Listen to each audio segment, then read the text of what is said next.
அனைவருக்கும் வணக்கம். இன்னைக்கு திருவாதிரை ஆருத்ரா தரிசனம், சுமங்கலி பூஜை, கேதாரி கௌரி விரதம், வரலட்சுமி நோன்பு விரதம் மாதிரி இந்த விரதமும் சுமங்கலி பாக்கியம் நிலைக்க மாங்கல்ய பலம் கூட இந்த விரதம் இருப்போம். எங்க வீட்டில் எங்க ஊர்லலாம் என்ன பழக்கம் அப்படின்னா, எங்க குடும்பத்து பழக்கம் காலையில பார்த்தீங்கன்னா சூரிய உதயத்துக்கு முன்னாடி ஏதாவது ஒரு சாப்பாடு சாப்பிட்றணும், கொஞ்சமாக சாப்பிட்றணும். அது பார்த்தீங்கன்னா வெறும் வயிற்றுல நம்ம சுமங்கலி பூஜை இருக்கக்கூடாது அப்படிங்கிறதுக்காக இது என்னுடைய புகுந்த வீட்டில் எப்படி பழக்கிறாங்களோ அதே மாதிரி தான் அந்த பழக்கத்தை தான் நான் கடைபிடிச்சிக்கிட்டு இருக்கேன். இந்த திருவாதிரை விரதம் இருக்கும்போது சூரிய உதயத்துக்கு முன்னாடி சாப்பிட்டுட்டு அதுக்கப்புறம் கொஞ்சம் நேரம் கழிச்சு எண்ணெய் தேய்ச்சி சீயக்காய் போட்டு நம்ம குளிக்கிறது வழக்கம். அதே மாதிரி மஞ்சள் தேய்ச்சி நம்ம குளிக்கணும். அதே மஞ்சள் சரடு நம்ம எடுத்து வச்சுக்கலாம். இதை நம்ம கணவர் கையாலையும் கட்டிக்கலாம், இல்லை நம்மளும் பார்த்தீங்கன்னா நம்மளே கட்டிக்கலாம். இன்னைக்கு பார்த்தீங்கன்னா நான் ஸ்டிக்கர் போட்டெல்லாம் எதுவும் வைக்கல, குங்குமம் வச்சுட்டு நமச்சிவாயரை சொல்லி நான் விபூதி பூசிக்கிட்டேன். காலையில் பிரம்ம முகூர்த்த பூஜை செய்யறதுக்காக கிளம்பிட்டு பிரபஞ்சத்திற்கும் நமச்சிவாயனுக்கும் நாராயணனுக்கும் நன்றி சொல்லி நல்லபடியாக வாசல்ல கோலம்லாம் போட்டுட்டு நல்லபடியாக விளக்கு ஏற்றியாச்சு. இன்னைக்கு யாரெல்லாம் பிரம்ம முகூர்த்த பூஜை செஞ்சீங்க அப்படின்னு கமெண்ட்ல சொல்லுங்க. அப்படியே இந்த கோலம் எப்படி இருக்கு அப்படின்னு சொல்லுங்க. எனக்கு ரொம்ப ரொம்ப பிடிச்சிருந்துச்சு. ரொம்ப அழகா நான் போட்டிருந்த மாதிரி எனக்கு ஃபீல் ஆச்சு, பாசிட்டிவா இருந்தது. விளக்கெல்லாம் ஏற்றிட்டு நல்லபடியாக சாமி கும்பிட்டுட்டு காலையில் பிரம்ம முகூர்த்த விளக்கெல்லாம் எப்பவும் போல ஏற்றினேன். துளசி பூஜைக்கு பண்ணுறேன், அதெல்லாம் பண்ணிட்டேன். அதுக்கப்புறம் பார்த்தீங்கன்னா நமக்கு திருவாதிரை களி அப்படின்னு செய்யறது ரொம்ப ரொம்ப விசேஷம் இன்னைக்கு. இது வெறும் களி மட்டுமல்ல, இதுல பாத்தீங்கன்னா ஒரு பக்தனுடைய உண்மையான பக்திக்கு சிவபெருமான் அருளிய ஒரு அற்புதமான விஷயமும் இருக்கு. சேந்தனார் அப்படிங்கிற சிவபக்தர் டெய்லியும் ஒரு சிவனடியாருக்கு உணவு வழங்குறது வழக்கம். அன்னைக்கு உணவு சமைக்க விறகு இல்லாம போச்சு, மழையில நனைஞ்சு. அதனால களி செஞ்சு கொடுத்திருந்தாரு. ஆனா யாருமே சாப்பிட வரல அன்னைக்குன்னு பார்த்து. அப்ப நடராஜரே பாத்தீங்கன்னா சேந்தனார் வீட்டுக்கு போய் இந்த களியை சாப்பிட்டாங்க. அடுத்த நாள் கோவில திறக்கும் போது அங்க சிதம்பரத்துல களி அங்கங்க சிந்தி கிடந்ததை பார்த்துட்டு எல்லாரும் ஆச்சரியப்பட்டு சேந்தனாரோட பக்தியை புகழ்ந்தாங்க. இதுதான் பார்த்தீங்கன்னா இதனுடைய சுருக்கமான கதை. இந்த ஒரு பக்திக்கு பார்த்தீங்கன்னா ஒரு நம்ம நினைக்கிறோம்ல, நெய்வேத்தியம் என்ன வைக்கணும், 3 வேளைக்கும் வைக்கணுமா, 6 கால பூஜை பண்ணணுமான்னு இப்படி நிறைய கேள்வி நம்ம கிட்ட இருக்கும். நம்ம காலையில எப்பவும் நார்மலா ஒரு விளக்கு ஏத்துறோம் அப்படின்னா அதுக்கு ஒரு கல்கண்டு, ஒரு பேரிச்சம்பளம், ஒரு பழம் ஏதாவது ஒன்று வச்சு நம்ம பூஜை பண்ணலாம். இந்த மாதிரி ஸ்பெஷலான நாட்கள்ல நம்ம கடவுளுக்கு பார்த்தீங்கன்னா அவருக்கு பிடித்தமான அந்த சொன்ன பெரிய முன்னோர்கள் சொன்ன அந்த உணவுகளை படைக்கும் போது ரொம்ப ரொம்ப விசேஷமானதா இருக்கும். அதே மாதிரி இன்னைக்கு 21 காய், 27 காய், இல்லைன்னா 7 காய்கள் போட்டு சமைப்பாங்க. கதம்பக்காயின்னு சொல்லுவாங்க. அது மாதிரி போட்டு சமைச்சு எல்லா வகையான காய்களுடைய சுவையும் அதுல இருக்கிற மாதிரி பார்த்துக்குவாங்க. கணவர் சாப்பிட்டதுக்கு அப்புறம் இன்னைக்கு சாப்பிட்றது ரொம்ப நல்லதுன்னு சொல்லுவாங்க. ஏன்னா இந்த விரதம் இருக்கிறதுக்கு முக்கியமான காரணம் கணவருக்கு ஆயுள் ஆரோக்கியமா இருக்கணும் அப்படிங்கிறதுக்கு தான். இப்போ நிறைய பேர் பார்த்தீங்கன்னா மாங்கல்யம் போட்டுக்கிறதே அவுட் ஆஃப் ஃபேஷன் அப்படிங்கிற மாதிரி சொல்றாங்க. ஆனா பார்த்தீங்கன்னா அதெல்லாம் தவறான ஒரு விஷயம். நமக்கு முன்னோர்கள் சொன்னது இந்த மாதிரி மாங்கல்ய சரடு போடுறது, அதை மஞ்சள் கயிறுல கோத்து போடுறது அப்படிங்கிறதுலாம் ரொம்ப ரொம்ப ஒரு சக்தி வாய்ந்த, நமக்கு நேர்மறை ஆற்றலை தரக்கூடிய ஒரு விஷயம். இதெல்லாம் நம்ம சொன்னோம் அப்படின்னா நம்மளை கிரிஞ்சின்னு சொல்லிட்டு ஒரே வாரத்துல போயிடுவாங்க. ஆனா புத்திசாலித்தனமா நினைச்சு நம்ம நடந்துக்கிறோம்னு சொல்லிட்டு நம்மளுடைய பழமையும் பாரம்பரியத்தையும் என்னைக்குமே மறக்கக்கூடாது. அது மாதிரி செய்யும் போது நமக்கே நம்ம வீட்டுல ஒரு அழகு சேரும். நம்மளை பார்த்தா நமக்கே ஒரு பெருமையா இருக்கும். மாடர்ன் அப்படிங்கிறது வெறும் ட்ரெஸ்ல மட்டும் இல்ல, மனசுல இருக்கணும். அதாவது மூட நம்பிக்கையோட இருந்துக்கிட்டு நம்ம மற்றவங்களை குறை பேசிக்கிட்டு, மற்றவங்க பார்த்தீங்கன்னா மற்றவங்க நக்கல் பண்ணிக்கிட்டு, அவங்க செய்யற வேலைகளை இவங்க தரம் தாழ்த்தி பேசுறது, இந்த மாதிரி விஷயங்களை செஞ்சுக்கிட்டு நம்ம என்னதான் மாடர்ன் ட்ரெஸ் போட்டிருந்தாலும் நம்மளுடைய மனசுல அழுக்கு இருந்தது அப்படின்னா நம்ம நாகரிகமான ஆள்னு சொல்லிக்கவே முடியாது. நல்ல புடவை கட்டி நல்ல மல்லிகை பூ வச்சு நல்லபடியா நான் இருந்தாலுமே கோவிலுக்கு எங்கேயாவது போனேன் அப்படின்னா யாராவது ஒரு பாட்டி, வயசான பாட்டி பூ வித்துக்கிட்டு இருந்தாங்க அப்படின்னா அவங்க கணவர் இழந்தவங்களா இருந்தா கூட நான் அவங்கள்ட்ட தான் முதல்ல பூ வாங்கணும்னு நினைப்பேன். ஏன்னா நிறைய பேர் சென்டிமெண்டா அவங்கள்ட்ட பூ வாங்குறதுக்கு யோசிப்பாங்க.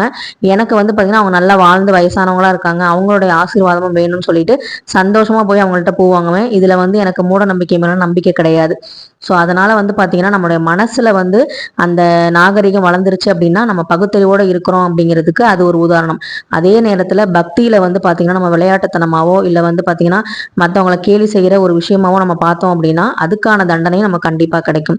ஸோ யாரையும் சாமி கும்பிடுறவங்களை பார்த்து கேலி பண்ணாதீங்க. அவங்களுடைய கஷ்டத்துக்காக அவங்க கும்பிடுறாங்க, அவங்க குடும்பம் நல்லா இருக்கணுங்கிறதுக்காக அவங்க பூஜை பண்றாங்க. உங்களால முடியல அப்படிங்கிறனால மற்றவங்களை கேலி பண்ணி பேசுறதுல எந்த விதத்திலையும் நியாயம் இல்லை அப்படிங்கிறதா இது மூலமா நான் சொல்லிக்கிறேன். இப்ப திருவாதிரையுடைய ஆரத்தி பாட்டு கேட்கலாம்.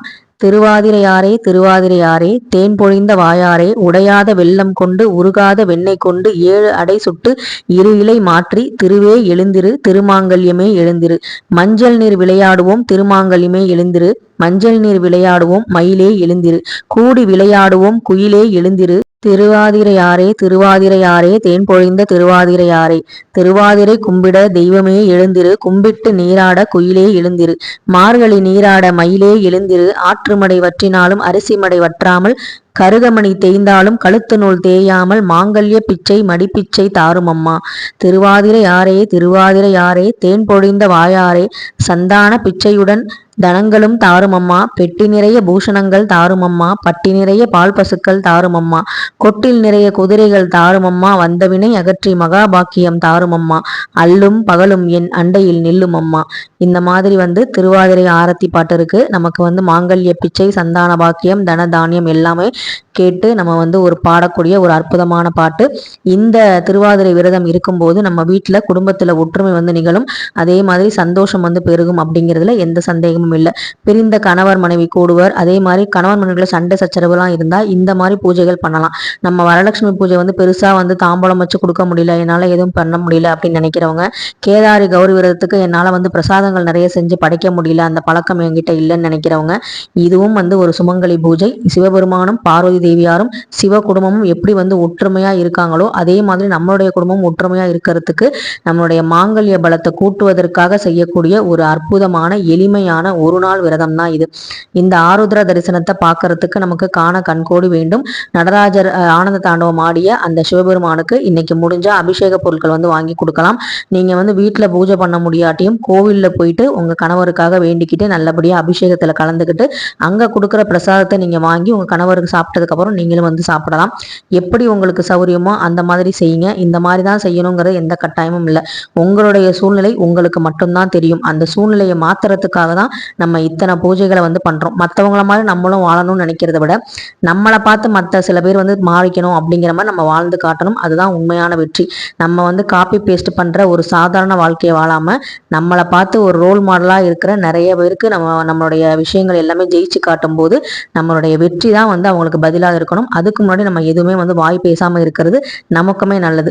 நம்ம பாத்தீங்கன்னா வெற்றி அடைய செய்தோன்னே அந்த இறைவனை பத்தி நம்ம புகழ்ந்து பேசினாலே போதும். நம்மளை பத்தி பெருமையா பேசணும்னு அவசியம் இல்லை. எல்லாத்துக்கும் காரணம் இறைவன் அப்படிங்கிற அந்த ஒரு விஷயத்தை மட்டும் சொல்லுங்க. அடுத்தடுத்து உங்களுக்கு இறைவன் நீங்க கேட்காதது மட்டும் இல்லை, உங்களுக்கு வேண்டியதையும் பாத்தீங்கன்னா நிறைய நல்ல விஷயங்கள் செய்வாரு.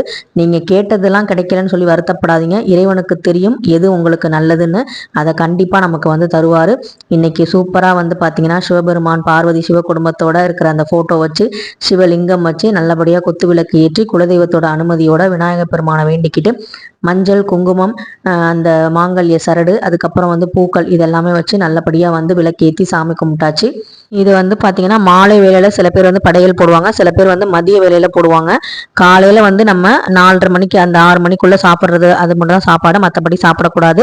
நம்ம அடுத்தது சாப்பிட்றது அப்படின்னா இலை சாப்பாடு தான் சாப்பிடணும். அதுவும் கணவர் சாப்பிட்ட பிறகு சாப்பிட்றது இன்னமும் ரொம்ப ரொம்ப விசேஷம்.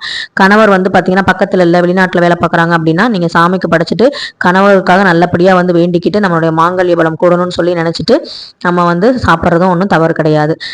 கூட இருக்காங்க பக்கத்துல இருக்காங்க அப்படின்னா ஆஃபீஸ் எதுவும் போகலை அப்படின்னா நீங்க அவங்க கூட சேர்ந்து அவங்க சாப்பிட்டதுக்கு அப்புறம் சாப்பிடுங்க. முடிஞ்சா அவர் இலையிலே சாப்பிட்டா இன்னுமே ரொம்ப நல்லது. இந்த மாதிரி சின்ன சின்ன சென்டிமெண்ட் சின்ன சின்ன ஒரு லவ் எல்லாம் இருந்தா மட்டும்தான் நம்ம வாழ்க்கை சந்தோஷமா இருக்கும். வெறும் சாமி கும்பிட்டா மட்டும் ஒற்றுமையா இருக்க முடியாது. நம்மளுடைய அந்யோன்யத்தையும் நம்மளுடைய அன்பையும் அப்பப்ப நம்ம பகிர்ந்துக்கணும். உனக்காக நான் இதை பண்றேன், எனக்காக நீ இது பண்ற அப்படின்னு சொல்லி ஒருத்தருக்கு ஒருத்தர் நம்ம சொல்லாமலே அவங்களுக்குள்ள புரிதல் வரணும். நமக்காக நம்ம பொண்டாட்டி ஒரு வேளையாவது சாப்பிடாம இருந்து நம்ம நல்லா இருக்கணும்னு வேண்டிக்கிறா அப்படின்னு அவரு நினைக்கணும். அவருக்காக தான் நம்ம செய்யறோம், அவர் இல்லைன்னா நம்ம இல்லைன்னு சொல்லிட்டு நம்ம நினைக்கணும். இப்படி மாத்தி மாத்தி ஒருத்தருக்கு ஒருத்தர் உள்ளன்போட நம்ம வேண்டிக்கும் போது நம்ம குடும்பத்துல எவ்வளவு பேர் தலையிட்டு என்ன பிரச்சனை பண்ணாலும் என்னதான் ஏத்தி விட்டாலும் நம்மளுடைய கணவன் மனைவி அன்புங்கிறது என்னைக்குமே குறையாது. அது எந்த சந்தேகமும் இல்லை. நாங்க பாத்தீங்கன்னா எங்களுடைய எந்த பிரச்சனையிலையும் மற்றவங்க யாரையுமே தலையிட்டதில்லை. மற்றவங்கன்னு சொல்றது எங்க குடும்ப உறுப்பினர்களான ரத்த சம்பந்தமான உறவுகளா இருந்தாலும் சரி, எங்க அம்மா அப்பாவா இருந்தாலும் சரி, அவங்க அம்மா அப்பாவா இருந்தாலும் சரி, யாரா இருந்தாலும் தலையிட்டதே கிடையாது. அவங்க கிட்ட போய் நாங்க குறை குறையும் சொன்னது கிடையாது. ஸோ அதனால தான் வாழ்க்கை வந்து சந்தோஷமா இருக்கு. எங்களுடைய பிரச்சனையை நாங்களே வந்து பேசி தீர்த்துக்குவோம். அதே மாதிரி இன்னைக்கு வந்து மாங்கல்ய சரடு வந்து என் கணவர் கையால் காலையிலேயே வந்து நான் வந்து கட்டிக்கிட்டேன். இன்னைக்கு வந்து திருமாங்கல்ய கயிறு வந்து ரொம்ப வந்து இதாக இருந்தது அப்படின்னா மாத்துறவங்க மாற்றலாம். ஒரு சிலர் வந்து சனிக்கிழமையா இருக்குன்னா மாற்ற மாட்டீங்க. நல்லா இருக்கு அப்படின்னா அடுத்து நமக்கு இன்னும் 2 மாசத்துல வந்து மீனாட்சி திருக்கல்யாணம் வந்து வரப்போகுது. அப்போ கூட நம்ம வந்து மாற்றிக்கலாம், ஒன்றும் தவறு இல்லை. உங்களுக்கு தோணுச்சு அப்படின்னா நீங்கள் மாற்றலாம். நல்லபடியாக வேண்டிக்கிட்டு நல்ல நேரம் கேலண்டரில் பார்த்துட்டு கௌரி நல்ல நேரம் நல்ல நேரம் இந்த 2 நேரத்தில் வந்து நீங்கள் மாற்றிக்கலாம். அப்படி இல்லை நல்லா இருக்குது சனிக்கிழமெல்லாம் மாற்ற வேணாம் அப்படின்னு நினச்சிங்கன்னா இந்த மாதிரி மாங்கல்ய சரடை மட்டும் நீங்கள் வந்து கட்டிட்டு மஞ்சள் குங்குமம் வச்சு நல்லபடியாக கணவர்கிட்ட வந்து ஆசீர்வாதம் வாங்கிக்கோங்க. ரொம்ப ரொம்ப நல்லது. நல்ல விஷயங்கள் நடக்கும், நிறைய நல்லதே வந்து நடக்கும் அப்படின்னு சொல்லிட்டு இந்த வீடியோ நிறைவு செய்கிறேன். ஓம் நம சிவாய. நன்றி, வணக்கம்.